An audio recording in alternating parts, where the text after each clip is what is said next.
नमस्कार, वंदे मातरम। मैं हूं श्यामगिरी। आप देख रहे हैं हमारा चैनल मुद्दा भारत का यानी मुद्दा आपका। मुद्दा है लोकसभा चुनाव जुड़ी खबरों का। जी हाँ, लोकसभा चुनाव की खबरों पे बात करूं तो इस महाराष्ट्र की राजनीति में बहुत भूचाल जैसा है। यहाँ स्थिति परिस्थिति किसी समझ में नहीं आ रहा है क्या हो रहा है। मोदी जी की सभा पे सभा हो रही है, रोज तीन तीन सभा हो रही है। 2014 में भी देखा हमने, 2019 में भी देखा, इतनी सभाएं एक साथ नहीं होती थी। लेकिन इस बार जो है मोदी जी महाराष्ट्र में खूब सभाएं ले रहे हैं। इसके पीछे क्या है राजनीतिक पहलू? क्या इसमें मतलब कहीं उल्टा सीधा तो नज़र नहीं आ रहा है उनको कि महाराष्ट्र में 48 सीट है, 42 सीट पहले से ही उनके खाते में थी, लेकिन कहीं जो है मामला हिल डुल तो नहीं रहा है। इसी पर हम चर्चा कर लेंगे हमारे सहयोगी अनिल तेजी से और जानेंगे कि मोदी जी की जो सभाएं हैं, 30 से ज़्यादा सभा जो है महाराष्ट्र में हो रही है, इससे कितना फायदा होगा बीजेपी को, और शिवसेना साथ में भी है। सर क्या कहेंगे सर? अभी सब जगह महाराष्ट्र में मोदी मोदी मोदी चालू है, लेकिन क्या ऐसा लग रहा है कि स्थिति बदलती हुई नजर आ रही है क्या? क्योंकि सर्वे में भी बहुत कुछ पिछले 6 महीने में अगर नज़र डाले तो सर्वे भी जो है कभी इनकी तरफ कभी उनकी तरफ, कभी 50-50। कभी ऐसा सर्वे हमने नहीं देखा कि भाजपा और शिवसेना मिलकर जो है 40+ सीट जीत रही है। एक सर्वे नहीं, 2 सर्वे नहीं, जितने भी सर्वे थे सब में फेल दिख रहा था। तो उसका कहीं परिणाम सर कुछ अलग दिख रहा है क्या आपको? सर ऐसे न कि मोदी जी का यूपी इतना बड़ा 80 सीटें हैं। यस, 80 सीटों के लिए उन्होंने 40 सभाएं दी है जी और 48 सीटों के लिए उन्होंने 30 सभाएं दी है महाराष्ट्र में टोटल। जी जी सर इसका मतलब ये होता है कि मोदी जी को देश के प्रति विश्वास है, आत्मविश्वास भी है जी। मगर महाराष्ट्र के प्रति उनका विश्वास जो है वो डगमगा गया है। उनको ऐसा लग रहा है, ऐसा मुझे लग रहा है कि महाराष्ट्र पिछली बार उनको 41 सीटें दी थी जी, तो 41 के नीचे बहुत ज्यादा आ जाएगा, समीकरण गड़बड़ा जाएगा सर। हाँ मतलब ऐसा हो रहा है कि अजीत दादा बारामती के बाहर निकलने को तैयार नहीं। सर उनको पार्टी में क्यों लिया, मतलब साथ में क्यों लिया? पार्टी में नहीं लिया, साथ में क्यों लिया? शिंदे साहब और इनका पूरा मेजोरिटी था। शिंदे साहब बिल्कुल उनको अगर पहले पूछते थे कि भाई अजीत दादा को हम ले रहे हैं तो मानते नहीं थे, बिल्कुल बोलते उनकी जरूरत नहीं। वो तो ऊपर से थोपे गए, डायरेक्ट अमित शाह ने उनसे निगोशिएशन किए, उनको जबरदस्ती, ये राजकीय अत्याचारी बोलेंगे हम लोग, की जरूरत नहीं थी उनके आने की कोई। जी जी।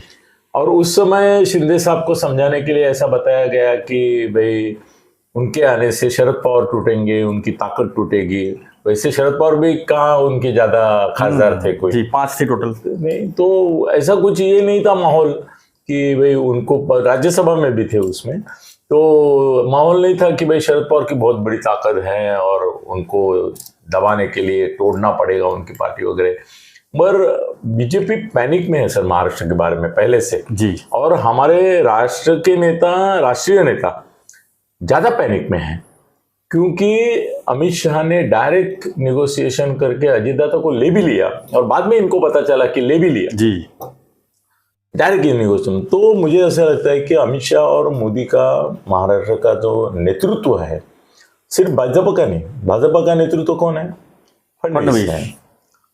बाकी नाम लेने में कोई मतलब नहीं सर, ये बावनकुळे वगैरह नाम के अधिकारी है, खाली लेटरेड क्या बोलते हैं लीडर है, लेटरेड लीडर है। उसके प्रति परे उनका कोई औचित्य नहीं है, उनका कोई इन्फ्लुएंस भी नहीं है। पर उनको ऐसा लगा कि फडणवीस भी वो जोश जल्लोश और जवानी जो उनकी पहले दिखती थी वो अब नहीं है।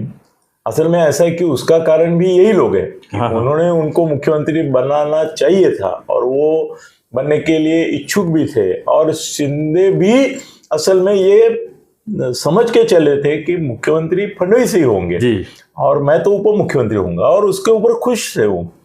अमित शाह ने उनको जब बताया कि आपको हम मुख्यमंत्री बनाने जा रहे हैं तो उनको आश्चर्य का धक्का लगा। बोले फडणवीस का क्या? बोले उनसे बात भी मत करो, उनको तब तक पता मत चलने दो कि क्या हो रहा है, क्या हो रहा है। तो उनके लिए भी ये था कि भाई इनका राइट हैंड जो है फडणवीस, उसके बारे में इनके मन में इतनी अविश्वास की भावना है। तो अविश्वास अभी तक भी दिख रहा है कि फडणवीस निकाल पाएगा 41 सीटें फिर से कम 45 तो बोले हैं, मगर 41 भी निकाल पाएंगे इसके ऊपर मोदी और शाह का भरोसा नहीं। बड़ा क्वेश्चन मार्क लग गया एकदम। बहुत बड़ा क्वेश्चन मार्क लगा है। उनको लगता है फडणवीस अकेले पड़ गए हैं सर, ये भी बात अपने को बोलनी पड़ेगी। देखो फडणवीस जी तोड़ मेहनत कर रहे हैं जी, नो डाउट, मगर टीम दिख रही है आपको? महाराष्ट्र भाजपा की कोई टीम काम पे लगी है क्या? नहीं है। अकेले फडणवीस जहां जाओ वहां, जहां देखो वहां फडणवीस फडणवीस फडणवीस फडणवीस फडणवीस। हर एक 48 मतदार संघ में मेरे ख्याल से एक ही आदमी होगा नेता जो गया, वो होंगे फडणवीस। ऐसा क्यों हो रहा है? बाकी टीम क्या कर रही है? किसी का नाम तक नहीं आता है जी सर। जिनको उम्मीदवारी दी है वो केंद्रीय नेता है, मंत्री है, और वो भी अपनी कॉन्स्टिट्यूंसी के बाहर निकलने को तैयार नहीं। अजीत दादा की बात छोड़ो, उनकी तो बीवी खड़ी है तो उनके लिए तो वो अलग ही पैशन हो गया है, मगर बीजेपी के बाकी के नेता है कहाँ सर? कल एक बीजेपी के नेता की उसका नाम लिया तो वो लज्जित हो जाएगा, सभा चल रही थी उसका, मैंने टीवी पे ये देखा, वो कोई बनावट ये नहीं था सर। पहले 5 या 6 लाइन्स भरे हुए थे सिर्फ, मतलब सब मिलके मेरे ख्याल से 100-200 लोग रहेंगे, और 500 कुर्सियाँ लगाई थी उन्होंने, भी ज़्यादा नहीं लगाई थी। 500 में से भी सर 100 कुर्सियाँ ऑक्यूपाइड थी, और बड़ा नेता है, केंद्रीय मंत्री है, फिर भी कोई आ नहीं रहा सर। ऐसा हो रहा है कि बीजेपी की सभाओं को अनलेस मोदी और कुछ हद तक फडणवीस बोलूंगा, क्योंकि फडणवीस की भी सभाओं में वो पहला जोश जल्लोश नहीं दिखता है सर अभी। और शिंदे साहब जा रहे हैं सब जगह, बस शिंदे साहब की अलग पहचान है। शिंदे साहब की पहचान एंटी ठाकरे करके ही है सर। इसके पीछे आप चलिए ठीक है, आप बता रहे हैं, इसके पीछे रीजन क्या मान रहे हैं? सब हम रीजन थोड़ा जाते हैं कि क्या लग रहा है इसके पीछे, क्या मेन रीजन हो सकता है? क्योंकि वही मोदी जी है, वही अमित जी है, वही फडणवीस है जो आज 2014 से चला रहा है, कोई बदलाव नहीं हुआ है, कोई खाली पद बदली हुआ है किसी का, किसी कुछ ये बदली हुआ है तो वही लोग। लेकिन आज क्या मानते हैं इसके पीछे रीजन क्या, क्यों लोग उनके पीछे नहीं वोट देने नहीं आ रहे? वहाँ तो ठीक है, चलो धूप है या कुछ लोग अवॉइड कर रहे हैं, लेकिन सभा में भी गर्दी नहीं हो रही, खाली मोदी जी को छोड़ के। सर मोदी जी की भी सभा में वो उतनी भीड़ नहीं है। अभी जो हो रही है सभाएं, उसमें देखो भीड़ के ज्यादा ये नहीं दिखा रहे हैं वो। तो क्या रीजन में इसको समझा क्या जाए सर? सर मेरे को ऐसा लगता है कि देश में प्रो इंडिया लाट नहीं है, वेव नहीं है, मगर एंटी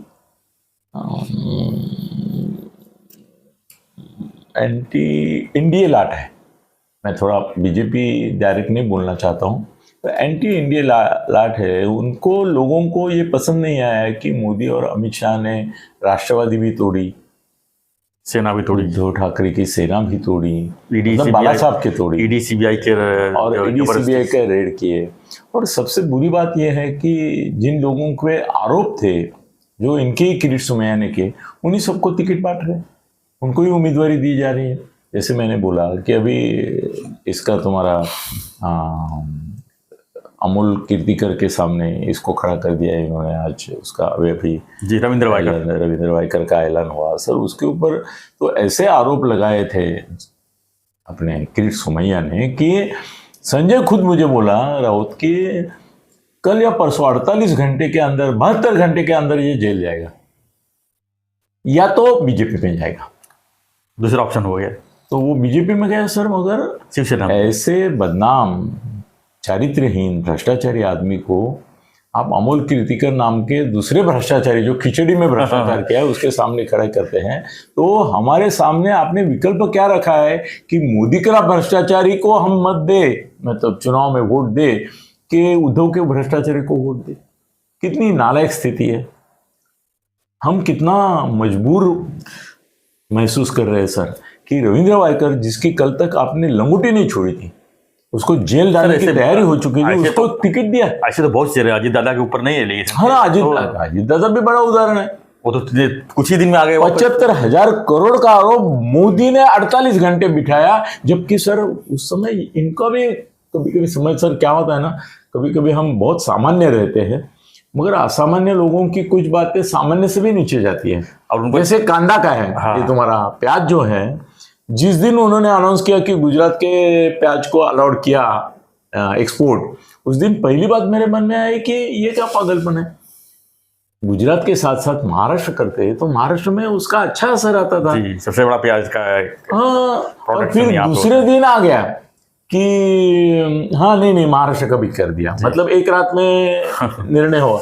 अभी तो बाद में ये पैदा मालूम हो गया कि ये जो निर्यात बंदी उठाई है वो आज या कल की है ही नहीं, वो बहुत पहले की बात है।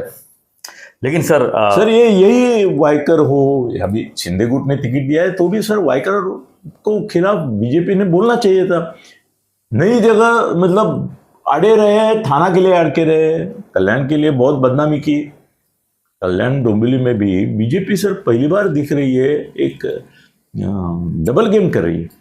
बीजेपी के ही लोग कल्याण में श्रीकांत शिंदे के खिलाफ बोलते हैं, मीटिंग लेते हैं और हंसते गाते खेलते टीवी के सामने इंटरव्यू देते हैं कि नहीं चलेगा नहीं चलेगा करके, और फडणवीस जाके घोषित करते हैं कि नहीं श्रीकांत शिंदे ही रहेंगे, और बाद में श्रीकांत शिंदे उनको ओवरराइड करके बोल के नहीं इन्होंने अनाउंस किया, मैं नहीं मानता हूँ, मेरे पार्टी तो ने अनाउंस अभी तक भी नहीं हुआ है वैसे नहीं ना।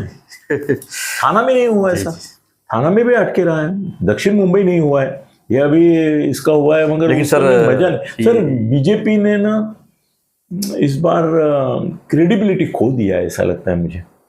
इसका स्टेट गवर्नमेंट के परफॉर्मेंस से भी संबंध है। सर उद्धव जो करता था, उद्धव की सरकार जो करती थी वो भ्रष्टाचार था। तो अभी जो हो रहा है, या अभी ये हो रहा है, उसमें भ्रष्टाचार नहीं है क्या? सर रोज उनके मामले भी आ रहे, उनके मंत्रियों के मामले आ रहे, उनके मंत्रियों के रिश्तेदारों के मामले आ रहे। अभी ये है कि ईडी बीडी इनके हाथ में करके उनके खिलाफ कार्रवाई नहीं हो रही है। पर ऐसे एक भाई चेंज ऑफ कुछ हुआ है, सरकार में चेंज हुआ है, आदमी बदले, नियत नहीं बदली सर। इसकी एक फ्रस्ट्रेशन लोगों में दिखाई दे रही है। सर मैं पक्का मोदीवादी हूँ, मैं पक्का फडणवीसवादी हूँ, मैं पक्का शिंदेवादी हूँ, मेरा वोट 100% इसके लिए है, लोगों को भी मैं बोल रहा हूँ। तो लोग मुझे पूछ रहे हैं कि ऐसा क्या किया इन्होंने कि जिसकी वजह से हम उनको नहीं दे और इनको दे। तो बताने के लिए मुश्किल होता है सर। ये जो प्रोग्राम का सब आता है जी, उसमें कोई मतलब नहीं रहता है, वो सरकारी प्रोग्राम चलते रहते हैं, पैसा है आपके पास तो खर्च करते रहते हैं। सवाल क्या है सर कि सर क्रेडिबिलिटी गई बीजेपी की, बीजेपी के भले चली गई, लेकिन सर दूसरा ऑप्शन भी लोगों के पास ठोस नहीं है ना सर। नहीं फिर वही भ्रष्टाचारी को देना, फिर सर तीसरा कौन सा ऑप्शन बताओ ना मेरे को। नहीं आप बोल रहे वो बिल्कुल सही है। अगर हम मोदी को समझ लो, मैं एक वोटर हूँ, मेरे को मोदी को हर बार वोट देता हूँ, इस बार भी मेरे को मोदी जी को वोट नहीं देना है, तो दूं किसको? हाँ ना, ये भी तो है ना, जो एक साल के लिए पीएम बनेंगे उनको देना है। हाँ। वो तो और कहाँ ले जाएंगे देश सर को? वो आपने एक साल के पीएम की ये किया तो वो मेरे पास संजय राउत की लिस्ट है। संजय राउत ने जो तय किया है तो वो लिस्ट है मेरे पास। मैं खाली मजाक में से आपको पढ़ के सुनाता हूँ क्योंकि लोगों को भी मजा आएगा कि संजय राउत की जो लिस्ट है 5 पंतप्रधान, क्योंकि उसने बोला सर कि 5 क्या हम 25 दे सकते हैं, ये कर सकते हैं, और मोदी हर महीने एक पीएम। नहीं सर उनके जो 5 साल के लिए 5 है, 25 बोल रहे हैं ना अभी। नहीं ऐसा मजाक में मैं बोला, वो नहीं बोला। वो उद्धव ठाकरे एक है पहला नंबर, पहला नंबर केजरीवाल है अगर बाहर निकला तब तक, नहीं तो ममता है, फिर अखिलेश यादव है और मल्लिकार्जुन खड़गे है।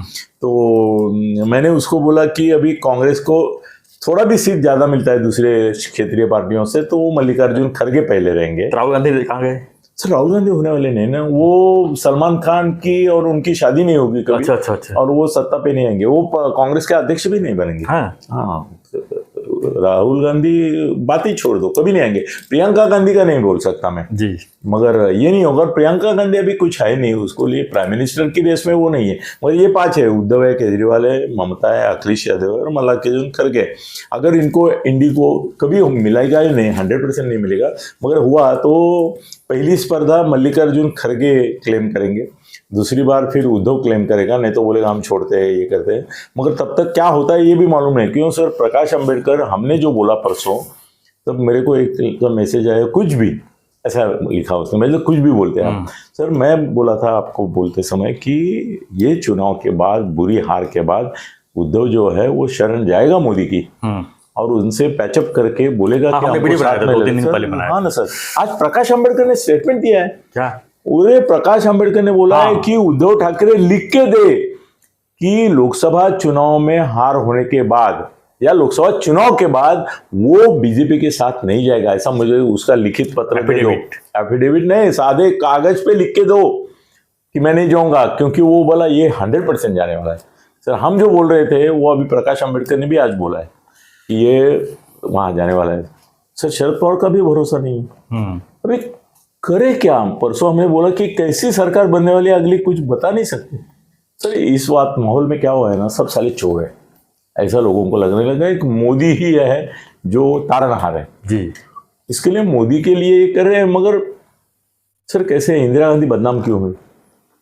संजय गांधी की वजह से हुई, विद्याचरण शुक्ला की वजह से, इमरजेंसी की वजह से, बहुत सारे लोगों की वजह से। सर अभी मनमोहन सिंह खुद तो अच्छे थे मगर बदनाम हुए अपनी सरकार की वजह से। उद्धव ठाकरे की सरकार ही बदनाम थी, वो भी बदनाम थे। अभी की जो सरकार है वो भी बदनाम हो ही रही है, अलग अलग लोगों की यार है।